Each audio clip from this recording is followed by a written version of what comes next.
Euro 2024 group of death group B এর অন্যতম একটা big match Spain versus Croatia. ওই ম্যাচ প্রিভিউ নিয়ে হচ্ছে আমরা আজকের ভিডিওতে কথাবার্তা বলবো। শুরুতে হচ্ছে কি আমরা স্ট্রং সাইড এবং উইকনেসটা জেনে নেব দুই দলের।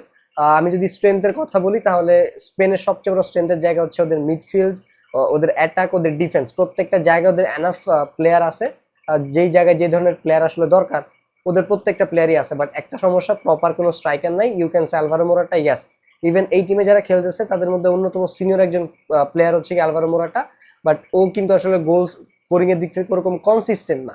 এই যে টিম ওয়ার্ক আর ল্যাক অফ কনসিস্টেন্সি, এই দুইটা জায়গা হচ্ছে স্পেনের উইকনেস। আর যদি স্ট্রং সাইড বলি বা স্ট্রেংথ বলি, ওদের প্রত্যেকটা জায়গাতে আসলে এনাফ প্লেয়ার আছে প্রত্যেকটা পজিশনের জন্য। ক্রোয়েশিয়ার স্ট্রেংথ হচ্ছে ওদের মিডফিল্ড। আমি যদি ব্রোজোভিচ, কোভাচিচ, মদ্রিচের বয়স যোগ করি প্রায় 100 ছুঁই ছুঁই হয়ে যাবে।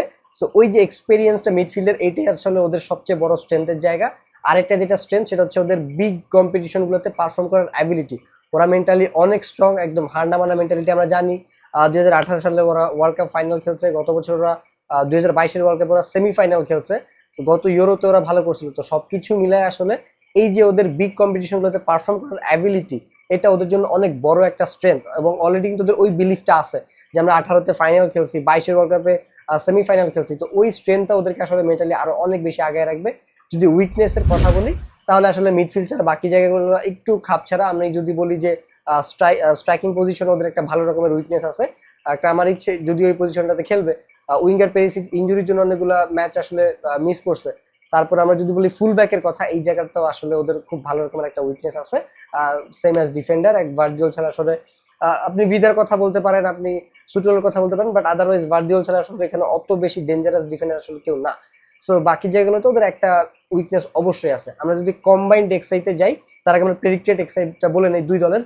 প্রেডিক্টেড এক্সাই যদি আমি স্পেনের জন্য বলি, স্পেনের প্রেডিক্টেড এক্সাই হবে গোলকিপিং পজিশনে উনাই সিমন, রাইট ব্যাকে থাকবে হচ্ছে গিয়ে দানি কারবাহ, লেফট ব্যাকে আমি এখানে চুচুরেল থেকে আমার কাছে মনে হয় যে গ্রিমালদো অনেক বেশি ডিজার্ভ করে পজিশনটা।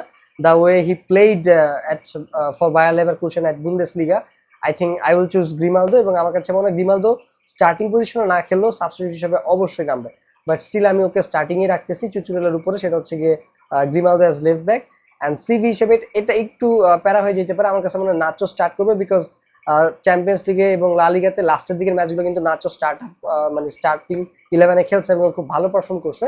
এবং নাচোর সেন্টার ব্যাক পার্টনার হবে আই থিঙ্ক লাপোর্তা, যদিও আল নাসের হয়ে খেলে। এই জিনিসটা যদি কনসিডার করে আমার কাছে মনে হয় লাস্ট কয়েকটা ফ্রেন্ডলিতে নরম্যানকে হচ্ছে গিয়ে ওরা একটু বাজায় দেখছে, সেক্ষেত্রে লাপোর্তা না খেলে নরম্যান খেলতে পারে, but still I will choose Laporta.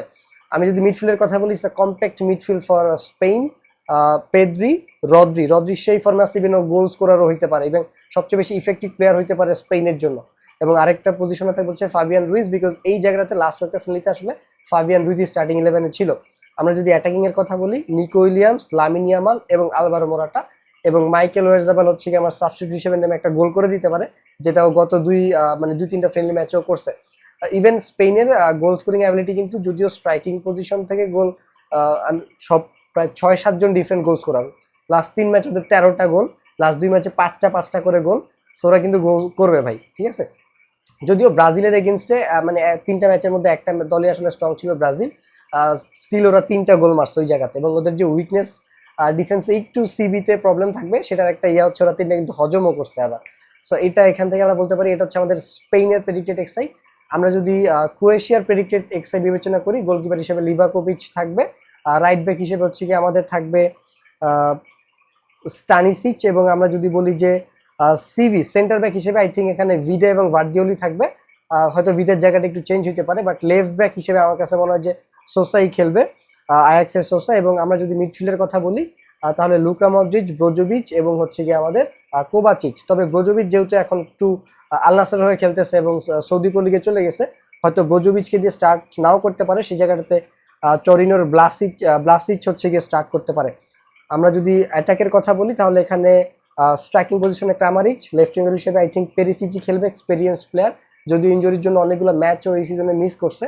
Right ব্যাকার হিসেবে আমি করি যে মানে রাইট উইঙ্গার হিসেবে লোব্রো Majer will be a good choice, because of বুন্দেসলিগার হয়ে ওলসব্রাগের হয়ে আসলে বুন্দেসলিগায় 10টা গোল করছে।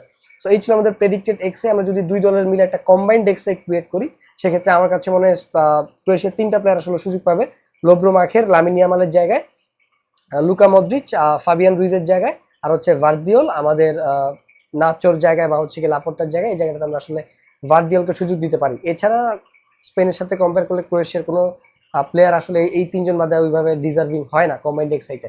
আমরা যদি ইফেক্টিভ প্লেয়ার বলি, আমার মতে ক্রোয়েশিয়ার জন্য সবচেয়ে বেশি ইফেক্টিভ প্লেয়ার হবে লুকা মদ্রিচ এবং লোব্রো মাখের এবং ভার্দিওল, জস্কো ভার্দিওল, এই তিনজন।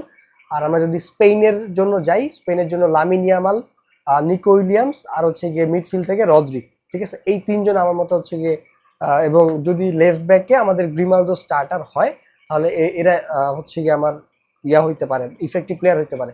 যদি বলি যে ভিকটিম কে বেশি হবে, আই উইল সে যে, কারণ তিকি তাকাতেই আসলে যাবে স্পেন, বাট এত পাস পাস পাস পাস খেলে কোনো লাভ নাই যদি না আপনি আসলে গোল আউটকাম হিসেবে পান, যদি গোল স্কোর করতে না পারেন।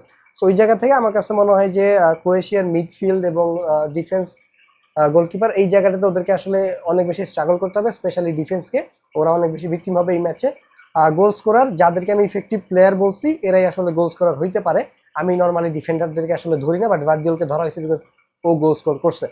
সো এছাড়া আমার কাছে গোল স্কোরার এরকম কেউ মনে হয় না। গোল স্কোরার যদি আমি বলি, স্পেনের হয়ে আবার একটু আলভারো মোরাটা গোল স্কোরার হইতে পারে, আমার নিকো উইলিয়ামস গোল স্কোরার হইতে পারে, ইভেন রদ্রি গোল স্কোরার হইতে পারে। এই তিনজনই আমার মতে স্পেনের জন্য গোল স্কোরার হইতে পারে।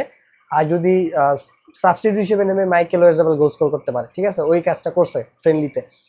তারপর হচ্ছে গিয়ে আমি যদি বলি ক্রোয়েশিয়ার জন্য, I think it will be Luka Modric, Kramaric, আর হচ্ছে গিয়ে রাইট সাইড থেকে লোব্রো মাখের, এই তিনজন হইতে পারে। সো এই ছিল ওভারঅল আমাদের ম্যাচ প্রিভিউ। আপনার যদি কোনো চেঞ্জ থাকে, মতামত থাকে, বা কোনো পরিবর্তন চান, বা আমার সাথে অ্যাগ্রি করেন না ডিসঅ্যাগ্রি করেন, অবশ্যই সেটা কমেন্ট বক্সে জানাতে পারেন। আল্লাহ হাফেজ।